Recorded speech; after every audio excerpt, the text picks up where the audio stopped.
सलाम वालेकुम मेरे प्यारे बच्चों, नानी आ गई आपके लिए एक और नई कहानी लेकर। बच्चों, आज की कहानी से हमें सब्र और शुक्र का सबक मिलता है। बच्चों, एक दफा मुल्क में शदीद सैलाब आ गया। एक नन्ही सी बच्ची सैलाब में अपने घर वालों से बिछड़ गई। एक आदमी ने एक मासूम सी छोटी सी बच्ची को पानी में बहते और रोते हुए देखा तो उसे उस पे बहुत तरस आया। वो बच्ची को उठाकर अपने घर ले आया और अपनी बीवी की गोद में देकर कहा कि इस बच्ची का ख्याल रखना। दोनों ने बच्ची का नाम सोनी रखा, क्योंकि सोनी तो बहुत ही प्यारी थी। लेकिन उसके बीवी बच्चों ने इस बच्ची का बिल्कुल ख्याल नहीं रखा। वक्त गुजरता गया, सोनी बड़ी होती गई।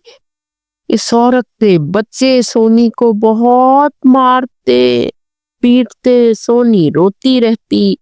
वो औरत सोनी से सारे घर के काम कराती, सोनी सफाइयां करती, खाने बनाती, और अक्सर वो सोनी के सामने बैठकर अपने बच्चों के साथ खाना खाती और सोनी को खाना भी नहीं देती थी।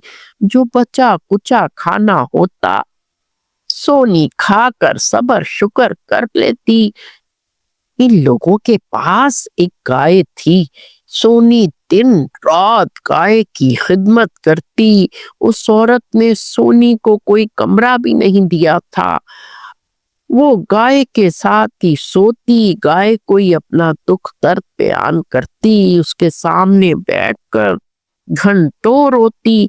गाय को सोनी पे बहुत तरस आता। वो अक्सर अल्लाह से कहती, या अल्लाह, मुझे हिम्मत दे दे, ताकत दे दे, ताकि मैं इस बच्ची को तसल्ली दे सकूं, इसकी मदद कर सकूं। एक दिन अचानक हैरत अंगेज तौर पर गाय बोलने लगी। सोनी को कहा, सोनी, मेरे मुंह से कुछ खाने गिरेंगे, कुछ फल और सब्जियां तुम खा लो, भूखी मत सोना। सोनी बहुत हैरान हुई, लेकिन अचानक सोनी ने देखा कि गाय ने मुंह खोला और गाय के मुंह से बहुत सारी सब्जियां और फल गिर रहे थे। सोनी बहुत खुश हुई।